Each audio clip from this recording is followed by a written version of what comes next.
we'll just have a 10-minute break now and then resume. Yeah.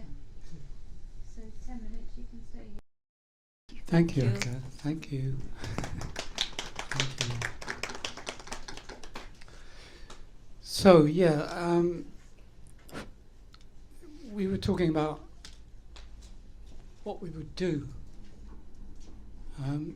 It's a little bit strange to combine performance with talking about performance, because then you have the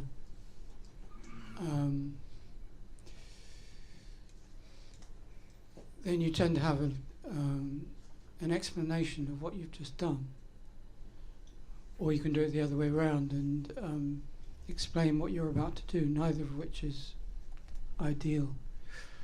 But while we were talking about what we were going to do, I came up with this idea of discussing the evolution of our practice.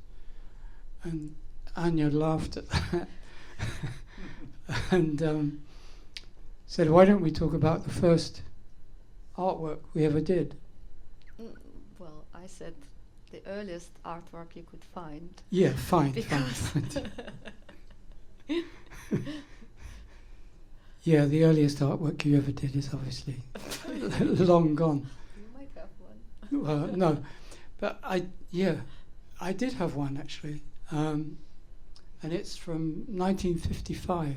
I know that because it's written on the back, and I won a competition, an art competition. I was 6 years old, so this is what it is.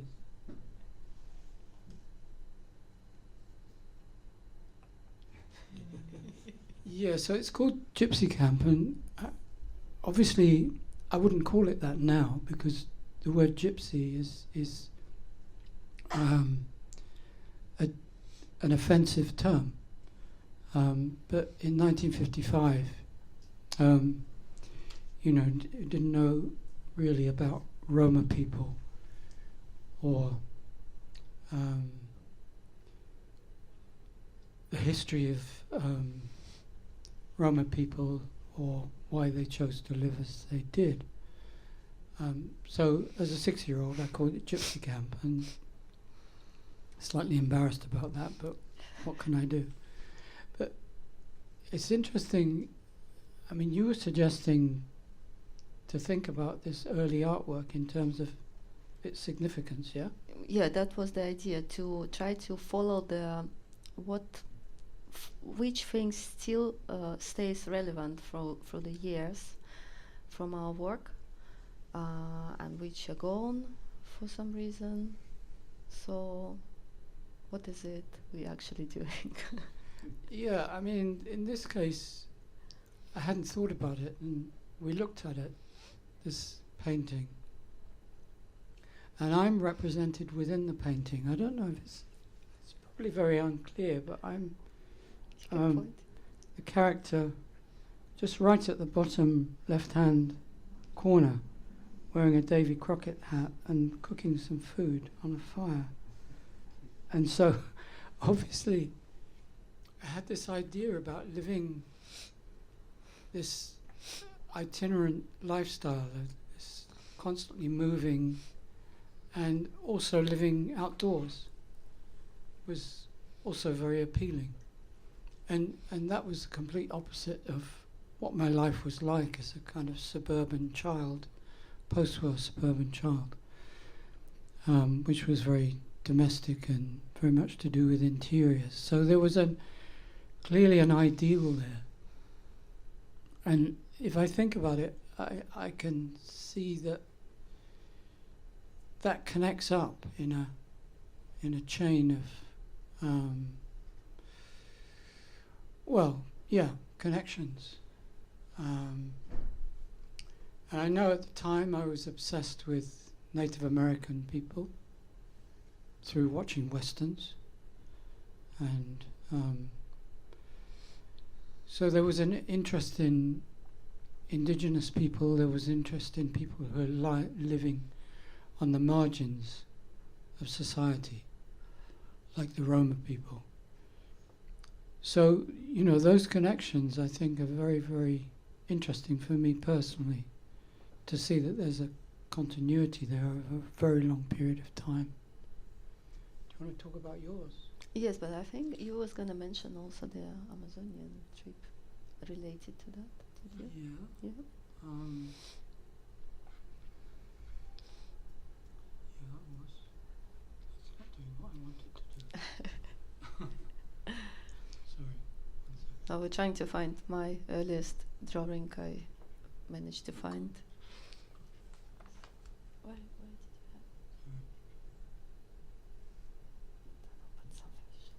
have? What? This writing is so tiny. Where is it? LCC. I can't find it. There it is. Okay. So yeah, following this trajectory, in 1978, I went to southern Venezuela, to Amazonas, to record Yanomami shamanism. And this image you can see here is a healing ceremony involving 6 Yanomami shamans healing this man wearing the shorts. And they take a hallucinogenic drug that they call ebena, which is a mix of powdered tree bark and other vegetable hallucinogens. And basically their idea is that, and this is a very common idea, their idea was that sickness comes from malevolent outside forces. So the ceremony to cure this man, it partly involves a kind of psychodrama, I suppose you would say, in which the malevolent forces coming from nearby villages are repelled, sometimes by actual violence. Real weapons are used in this ceremony. But what you can see here is this shaman who's in front of the sick man. He's using breath, blowing on him, which is a common curing method. So I guess what I'm saying here is that I find these links in practice and in life extremely interesting, because often you don't know anything about them when you're experiencing them. They are a kind of mysterious conglomerate of personal obsessions and influences, but ultimately they connect up over a lifetime. So, Let's show. So this next drawing, it's my earliest artwork. this one. Yeah.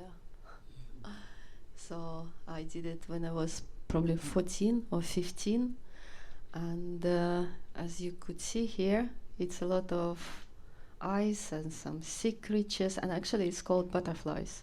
So it's a one monstrous butterfly and one little one. And this drawing, as I remember, it was inspired by an exhibition that I visited by an Estonian artist. And as I find out later, this artist was very heavily inspired by northern shamanism, which is a very interesting link. So looking at it and trying to make connection with what I do now, I think this transformation and this connection between animal and nature and human body, this what was always interested me.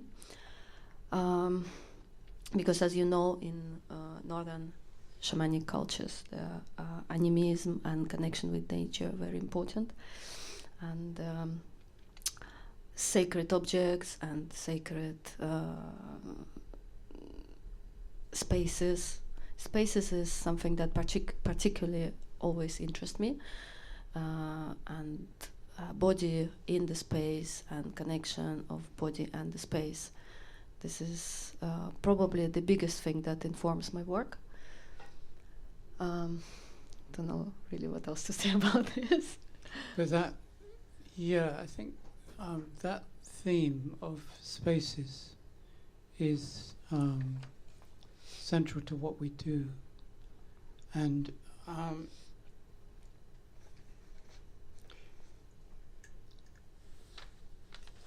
we could talk a little bit about how this developed, this way of working. We first met, Anya came to a performance of mine actually, and liked what I did, and we got into conversation. We realized we both had a connection with Buto dance from Japan.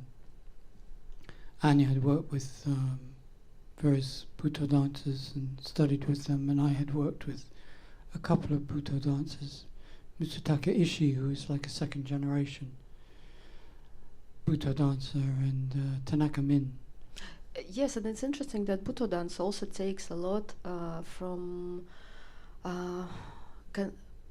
connection with the nature, and there's a lot of empathy in this form of art, where people relate themselves with the land. They talk about inner landscape. They trying to feel, or they using movement and using the body awareness, they trying to connect mentally with what happens with animals, what animals feel, what natural phenomena, how does it feel in your body. It's a kind of a physical imagination. It's not things that happens only in your mind, it's embodied imagination. Yeah, I think for me the interest in shamanism initially came because I was thinking about music and the fact that music is tied up almost completely with the entertainment industry. And the question was how to escape that, how to get away from that idea that music is a presentation in which the performers are seen as somehow exceptional, and in the usual formalities there's an audience which is quite passive, and there are many conventions which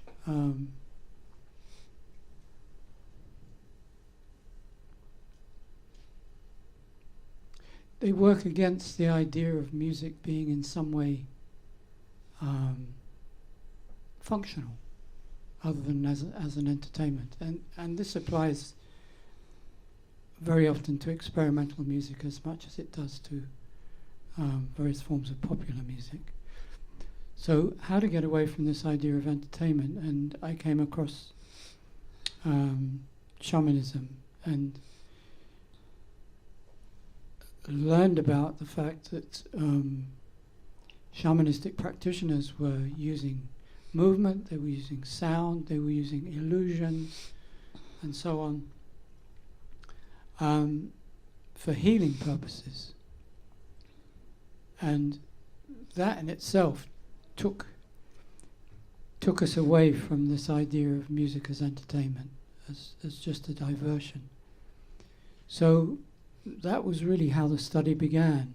I think with Buto there was also a strong connection with do you think it's fair to say there's a strong connection with shamanistic practices? Well, what do you think about after reading your book on shamanistic practices in Japan? I think it definitely is, because Buto is when you're pushing your body on the edge and then you make it unfold.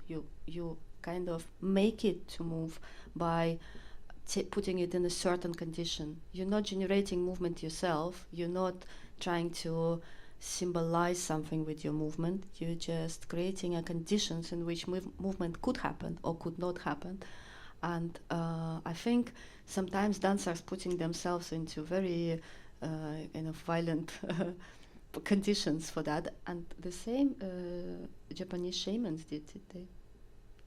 Yes. You was Yeah. telling some stories yesterday about how they was pouring cold water on Ascetic themselves. practices, yes. I was recently reading an extraordinary book called The Catalpa Bow by Carmen Blacker, and she studied shamanistic practices, mediumship, exorcisms, and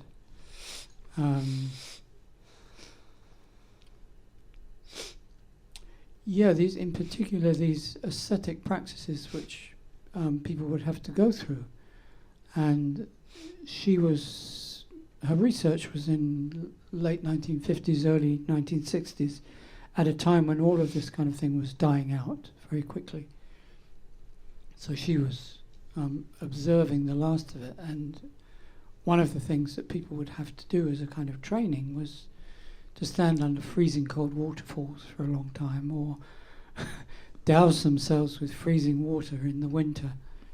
And often these were like near-death experiences. But that will be the requirement to be a medium or an exorcist or whatever in this thing. But it's extremely interesting because you sense it's right on the cusp of disappearance. She talks, for example, about mountains are very sacred in Japan. So she talks, for example, about one particular mountain where there are kind of streams of pilgrims walking up to the top of the mountain, and all the way up she's seeing people in trance and doing mediumistic seances, and at the top everybody's in trance. And then 2 years later a road was built up the mountain, and then it was just bus tours taking tourists up to the top of the mountain, and the track which people used to walk up became disused, and all of this mediumship disappeared very quickly. So it's fascinating to see that point at which so many of these practices disappeared and were replaced by scientific rationalism. So I just thought that one of the founders of Buto, Hijikata Tatsumi, I think I may be wrong, but I think he also used all these very extreme practices with his students, like food and sleep deprivation and moving very fast or for a long time until you completely falling, or moving in the dark. I myself, when I was started, I had a very interesting experience with moving in the dark for many hours. I think that was 6 or 7 hours with your eyes closed, and you completely forgetting where you are and who you are, and almost you start seeing some images, and interesting things happens with your body. Interesting things happens with how your body perceived by other people as well. yeah, I think durational performances are very interesting in this respect. You know, performing for a number of hours, and but that's what it is, durational performance. That's in fact some practice that trying to take you to a different level with your performance. Yes. So that's I mean, originally we had the idea to work in landscape. That's what we talked about. I Very early on. usually prefer to work with some interesting spaces, because the theater and the traditional spaces, they have very little character. There is not much. You have to bring some space with you. You have to bring objects with you, some story with you. But when you work on the natural landscape, it's all there. You just work with the things that are already there, and that's very interesting for me. Yes, so we devised this. We talked about remarkable places where we could possibly do these performances, but performance is the wrong word. Yes, I mean it's. Yes, we called it inactions. Yeah, we called it inactions because I suppose, why did we call it inactions? I think they didn't meant to be performances. They meant to be some moments of connection with the spaces for ourselves. It's more like a rituals. It's more something for us to. I don't know how to find another word other than connection. Connecting with spaces. What would you say? I think the idea of entering a space and leaving a space, leaving virtually no trace, was the most challenging aspect of it. Well, we have to think what space is when we're talking about it. So space is not the place where the thing's happening, but as physics proved, it's much more complex thing. So if you look at the people as spaces, if you look at the spaces as all the multiple events that happening there constantly, as a something that has intention originally, or something that is intention, that's something that's very interesting to meet and get into contact with. Yeah, I think for me, working with sound, in a way, it followed a trajectory that has been going on for a very long time.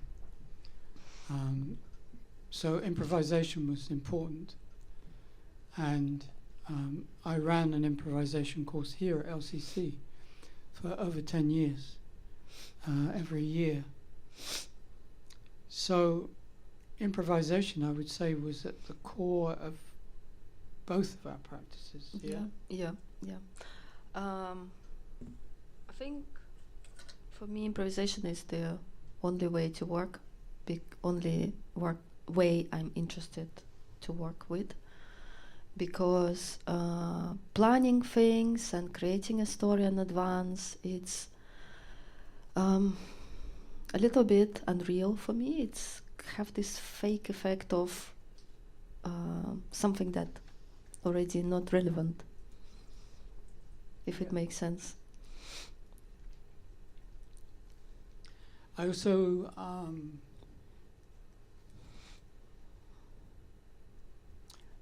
going through a lot of different phases in my work as a musician, improvising musician, and beginning with very simple instruments, homemade instruments, and playing acoustically, and then going more into electric music and electronics, and then laptops and so on, and gradually ending back almost, I don't know, where I started off. And in fact, actually using some of the same instruments that I used when I was in my early 20s, like this big flute I was using, playing it into water. That's one of the first flutes I ever made. And when I made that flute, I was interested in going back to the most simple thing I could find. A flute that played one note. And then, it could be a remarkable note, but it was one note. But then what could you do with that sound? And how could you develop that sound? So it's really interesting for me to go back to these things and kind of rediscover them. But I'm the same as you. I mean, improvisation, to plan things is just not so interesting to me. I think we should put some image. Well, I could show you some of the inactions, and they give you a sense of some of the things we've done. This actually has added music, so it goes into electronics, but it gives you a sense of the difference and the relationship between these inactions in landscape and what we do in terms of performance. We didn't say inactions, they are kind of performances that happening without public. We just go and do them, and they for the sometimes people see them accidentally. So if they're passing by.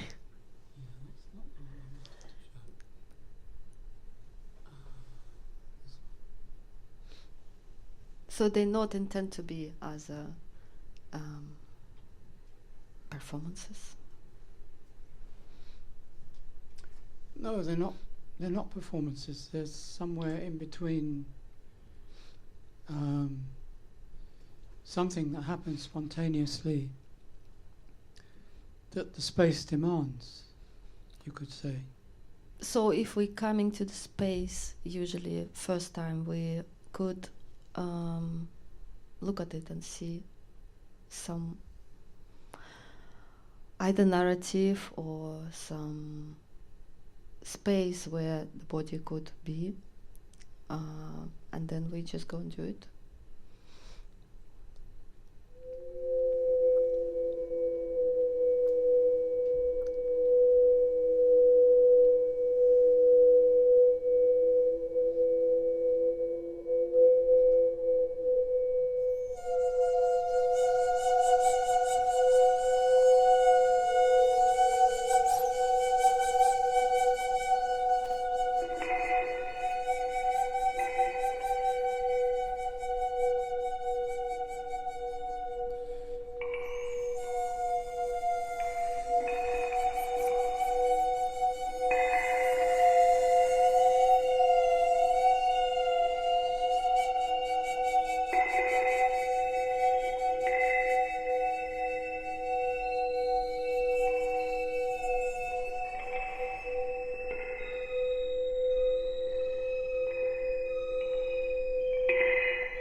This is an image from Bhutto performance. Yeah.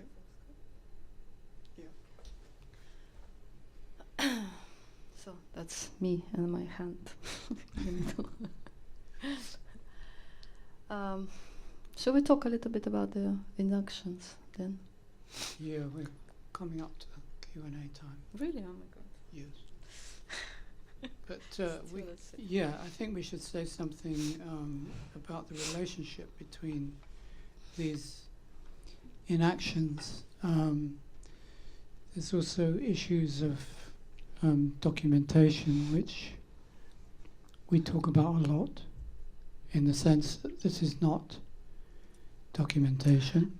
Yes, these videos, they could be seen as a documentation of performances, but they not. And also, we should probably say about interdisciplinary approach here. Yeah, I've always liked to think in terms of fluidity of practice rather than interdisciplinary. But clearly it's an important part of what we do, and it's to some extent fluid. In that, in a way, it's certain aspects of the work are very demarcated, but other aspects are very porous. I would say they are ambiguous. Do you think that's fair to say? Yeah, yeah. So it's just a different points of our work. One is the going to the landscape and meeting the landscape. The other one, and actually, it usually happens with us, just looking at the space and not imagining, but I would say better hearing or seeing something that could happen there, and then making it happen. So it's the work itself become not documentation, but rather how would you say it? Premeditated work. Premeditated, yes, yes, yes. Yeah. Actually, it's very interesting. We've had, I wouldn't say arguments exactly, but conversations about this whole issue of documentation, and sometimes a question of who has actually taken the photograph, who has actually filmed this, what anybody is doing. And I think that those conversations are extremely instructive in terms of thinking about collaboration. Yeah, and also this work, it could be further developed. So, for example, maybe if you want to show the 3 images, it could become later again images. So, for example, here is 2 photographs that I drew on.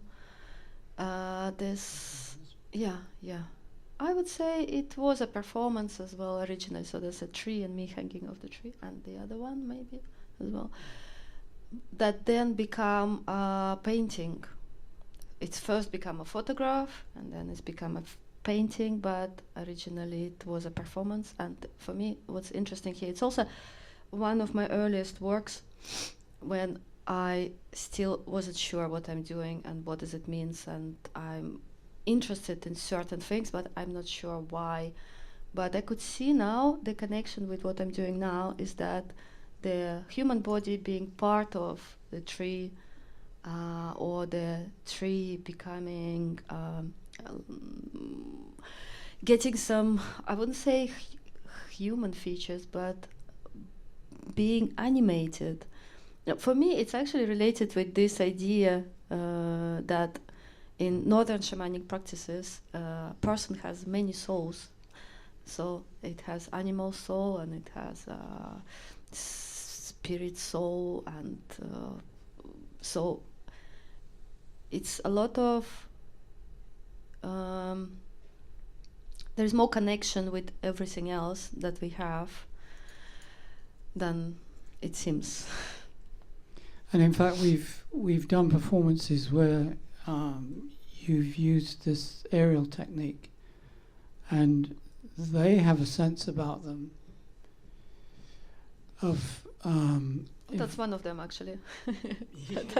That's an aerial performance, and I was trained as an aerial dancer for some time, but in my performances, in our performances, I don't work similar to circus dancers do when they're demonstrating their skills or when they have some story they want to say. I'm more kind of keeping course on how and why, thinking why this action, why it could happen. Because for me it's important that the movement has a reason. And for example, there is a reason for some animals to go and be in this space that fighting in gravity. But it's very difficult to imagine the reason for human beings to do that other than impress everyone with their skills. So for me, it's always, I'm working with one of my animal souls, I could say, when I do aerial performances. So this way we were doing performance in Punkt that probably talks about the bats and or flying foxes. Yeah, we had an experience in Australia where we were taken to see a huge colony of flying foxes, and they're amazing, very large bats, and they hang upside down in trees, and they look like just big black parcels hanging from the trees. And then at a certain time, at dusk, they start to move, and you see legs coming out, and there's a lot of noise as they're kind of squabbling and arguing with each other. And then gradually they all fly off in this huge cloud. And I think, looking at this performance here that we did with Anya doing aerial work, there's a sense of this kind of upside down world, and these forms which sometimes are grotesque and sometimes, but they're always, they seem very much non-human in a way. Anyway, we should go on to the Q&A part, yeah? I think we've reached that time. So, do you have any photo from Punkt? no. So we can open it up to Q&A now. If anyone in Zoom has any questions, you can type them in the chat. Anyone in the room? Yes.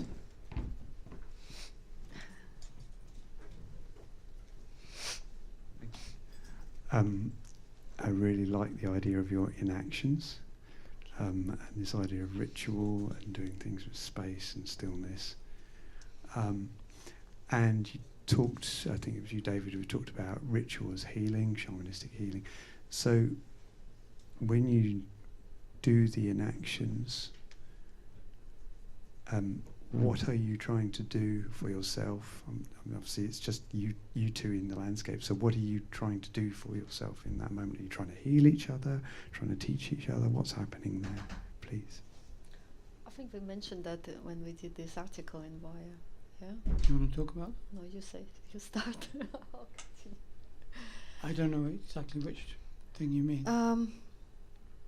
Connecting with the space, meeting the space, and there was a quotation from a Chinese book, I think, that says that spirits, they need mediation. Do you remember it? Yes. So the rituals, they not exist anymore in the way that in our culture, in the Western culture, in the way they used to exist, and maybe we're trying to reverse it. Maybe we're trying to find a new way to establish new way to connect with everything, because this connection is lost. We just go to some beautiful places and we taking pictures and then we're leaving. So there's no time for it. There is no space in our mind for it. But do you remember that quote? It was really good. No, I No? can't remember. I know the one you mean. Yeah. I mean, I would say, what you're suggesting is a kind of instrumentalization of the process, which is definitely not what is happening. We're not trying to do anything in that sense. But it's possible. It's If we would like to do that, maybe sometime for ourselves, we're probably not going to tell anyone, but we could. It's possibly, I believe it's possible to work with energy and to work with different intentions for yourself, but it's just a very internal work. It's very personal work for yourself. So there's one thing that you do for yourself, and in every performance, and there is another thing, how you project it, how you work outside to the world, to the people. So there's two different things. I think it enables us to really investigate these ideas of stillness and silence and so on. This kind of extreme minimalism, I would say. And recently I've tried to avoid using any amplification, for example, which is sometimes you go to a venue and it's almost a crime not to want to use their PA. It's like, how could you possibly not use it? But we tried in early performances using amplification for both of us, and all you get is a forest of mic stands, which is not the point. Whereas with the inactions, you have to listen first. Yeah, you have to listen first, and you enter and this sometimes space. maybe do even nothing. Yeah. Or do very little. Yeah. Something else I was going to say. But yes, the point is it enables us to go further and further into this this world of stillness and silence. For me personally, I think I'm always answering this question: how do I fit here, or how is the body can silently fit into these landscapes, and how it could connect with it. So this is what I'm seeking when I go into these places. But it's actually what you're asking suggests a kind of premeditation, and maybe not. I mean, there's a reason you make the effort to go into the landscape. Yes. And I just wonder, you've talked a lot about what happens there. Yeah. But what keeps you doing it, I guess, is perhaps a better question. Mm-hmm. I think there is a difference coming with some intention. And we've discovered very interesting thing that, as I said, the spaces have their own intention. So to discover which intention the spaces has and try to follow it, that's very interesting. So that's kind of canceling the premeditation. You don't know what happened. What do you think? Yeah, and then you leave, and there's no trace that you've been there. So, and that's, I think, also connected with the shamanic practices, because people being very respectful in these cultures to the nature. If they take something, they're trying to give something. Even if they take life from the animals, they do some certain rituals to prize the spirit and everything. And they also trying to leave a very little print, or leave no print. And from this point also, it's very interesting for us to work with this idea of inactions. I mean, sound articulates spaces, you could say. Sound gives you a sense of a space, but sound, of course, is something that disappears as soon as it's happened. It vanishes. So you could almost argue that sound doesn't exist, because as soon as you're conscious of a sound, it's gone.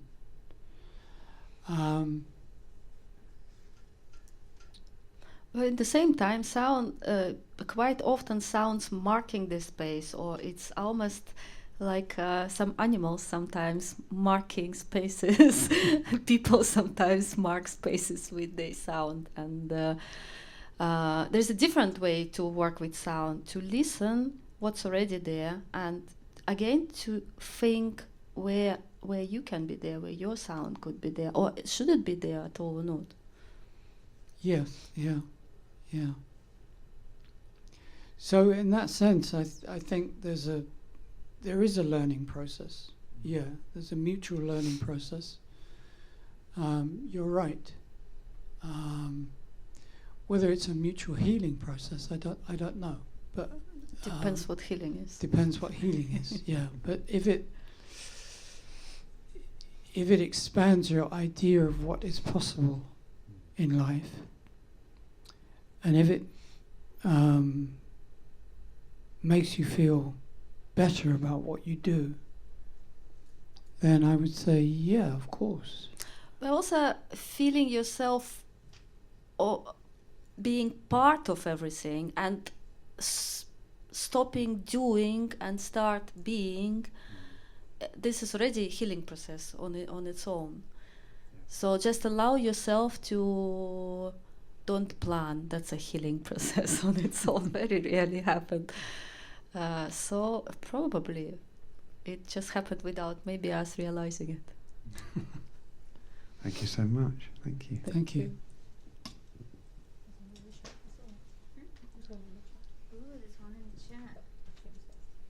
There's one in the chat, but we're just going to go to Aisling first. Hello, thank you so much for everything you've shared. And you may have just touched on what I'm going to ask, but I'll ask it anyway. But I'm really interested in this, as you mentioned, this relationship to the body when you're in a certain place. And I am interested to know kind of how that changes, whether you're performing or enacting or just living life. I guess that's kind of a question, but what more I was getting at was, do you do anything in particular, or are there any techniques or practices that help you to kind of just bring awareness to your body in a way that helps you when you're in that durational time? And is that different when you're enacting to performing or anything like that? We exercise every day. What else would you say? It's interesting to think about what you do, with flexibility and so on, and how that connects with this work. Well, I have to carry on work with the body in a way of doing everyday training to be able to do these performances. But that's one little part of it. I think maybe, but it's very important part of it, because you have to keep your, I don't want to call body an instrument because it's much more than an instrument, but if we think about it as an instrument, you have to keep it tuned, you have to keep it in a good condition, otherwise you have more possibilities then. But also I think just walking in the forest, just doing some conversations, just doing some things where we stop and feel, or we stop and listen, that probably even makes much more impact. Maybe. Yeah, sure. Definitely. And for me, listening practice is hugely important. You know, and something we don't very often do. Even if we're professors of audio culture or studying sound arts, you know, it's surprising how little we listen and how often how badly we listen. I mean, listening is my specialism, right? But I'm often struck by how badly I listen and how much I misinterpret and don't listen properly to things. So there's a constant practice that is extremely important. And without that, it wouldn't be possible to have this relationship, which is in some ways so intense, you know, the minimalistic nature of it, I suppose, you know, which is depends on a kind of extreme listening. Actually, it's a very interesting question, because we are now we're doing research for a book that exactly we're trying to find out what is it we're doing to be able to do the performances, and what is it we're doing to keep our listening going. Yeah, it's called the listening body. And every day, and it's about everyday practice, or yeah, everyday, I don't know, rituals, activities. Kind of designed to be useful to other people, you know, just to talk about what we do, what we bring together, and how could that be useful to other people in just daily life. And what other ways how you could use your body for bringing the awareness up and working with your ideas in a different ways. What else? Yeah, just developing parts of yourself which are not often used, maybe. They don't have a place in the world. Well, they don't seem to have a place in the world. And how can you change that situation? That's actually also a very interesting point, because in Buto, the dancers work with a part of yourself that you don't know, and maybe you never will know. So you're trying to directly connect with the unknown, and that's a very intriguing task. And I think also in terms of working with materials and objects,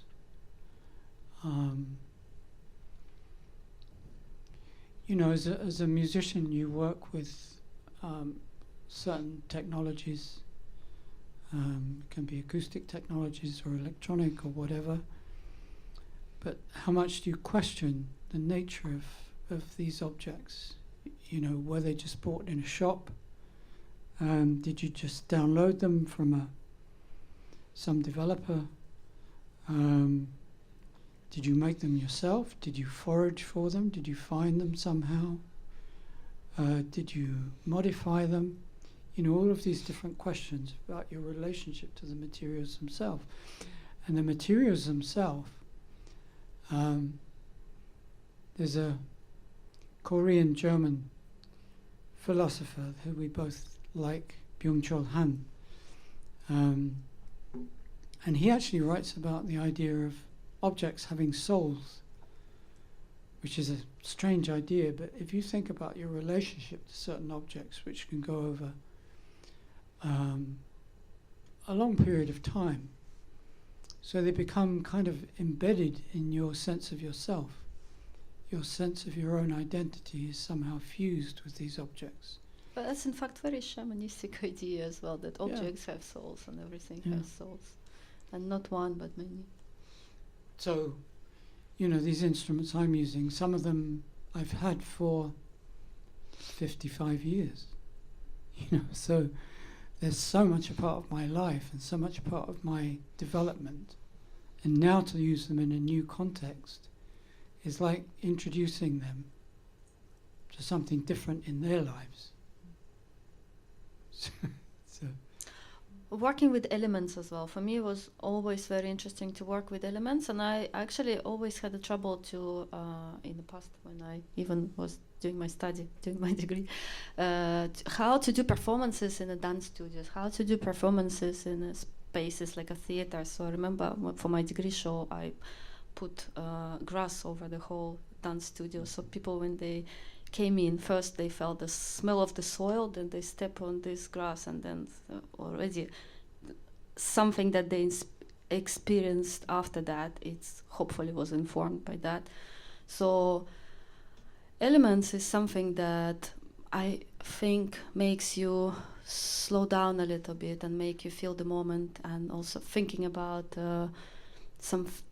I could think of some films, for example, Tarkovsky films, where he has this milk leaking from the table, or the fire that goes for ages, or just doing a low shot of a very plain landscape, and it makes you arrive to this present moment and think differently. So it's affecting elements affecting our perception. So it's very interesting to work with them. Eki, you said there was an online question, yeah? Yeah. Anyone else in the room? Okay. So Petra online asks, could you say something about about the sound you created around the film you showed with the body in the water? Yeah, obviously I was using a lot of flutes, which relates quite closely to what we would do in live performance or with the inactions, and treating those flutes in various ways, using my vocabulary of sound, I suppose you would say, that I built up over a long time. And that vocabulary is always based on working with sounds that I produce physically. So, I mean, flutes is an example, you know, recording flutes and working on those sounds in different ways to the point where I've forgotten what the source material is. But it's, I think if I'm working on something like that, it's very much informed by all of the things that we've been talking about. These shamanistic practices, and maybe there's something ghostly in there. And always there's a strong relationship between what we actually do in landscape and what's happening in the computer. There are actually a couple of videos where you do live sound for the inaction there, but we didn't show them. Yeah. The puzzle is interesting. Yeah. So yeah, I would say there's a kind of conversation going on there between all of these different ways that we work, and they're strongly connected.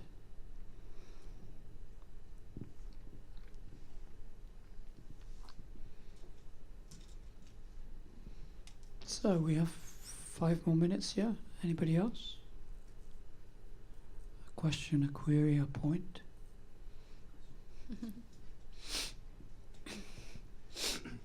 You may have already touched on this in your previous answers, but as you performed, I sort of became aware of the vibration or the pulse of the room, which I'm not sure I'd heard in the same way before.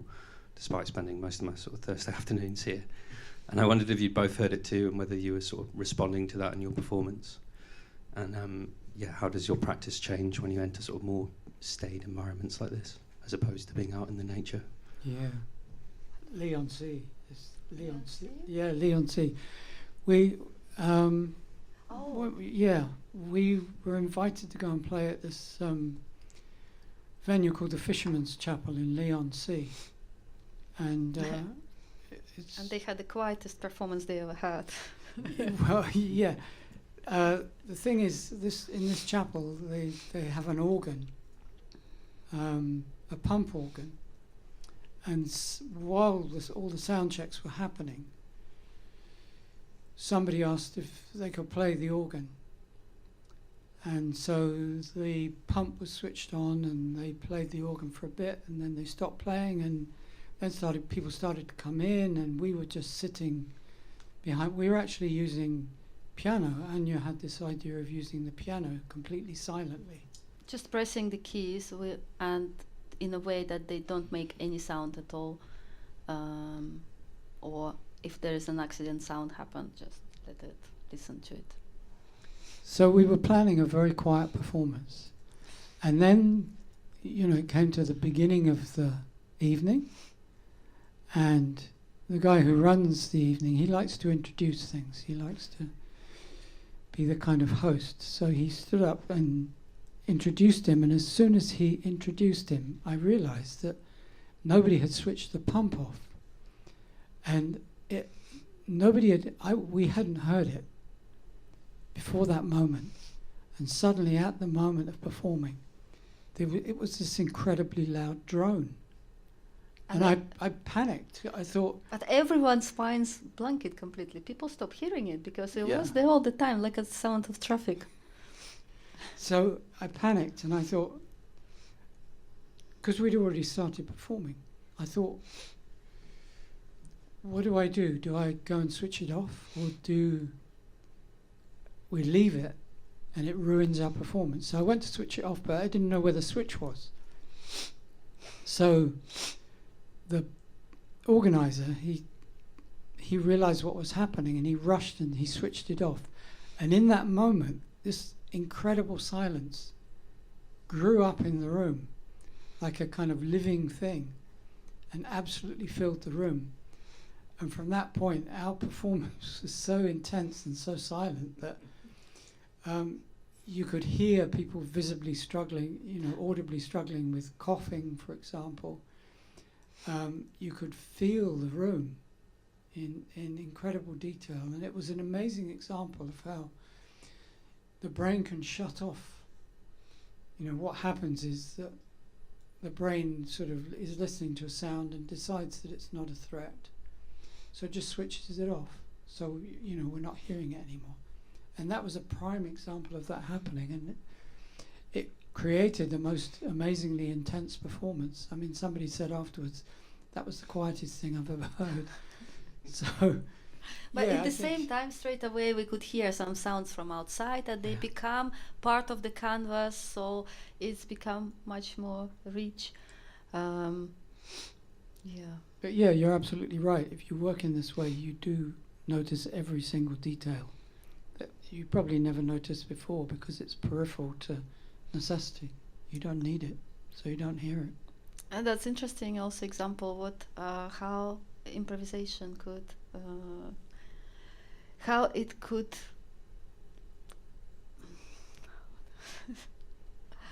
I'm trying to say that. Expand your perception. Yeah. Because I think so. We didn't expect that. We didn't plan these things, and because of this mistake with the organ happened, it's informed our performance after that. Yeah, definitely. So yes, you could say that improvisation leads you into places where you do become more sensitive to, say, for example, the nature of a space, and some of its weird aspects, maybe acoustic aspects, or maybe sounds that are generally inaudible, but they suddenly come right to the forefront of your attention. And as an improviser, of course, you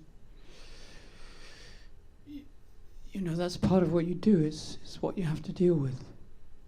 But it's very enriching as well. Yeah, there is a nice quotation about improvisation, that improvisation is the rising thousands antennas from to outside and inside of you to help you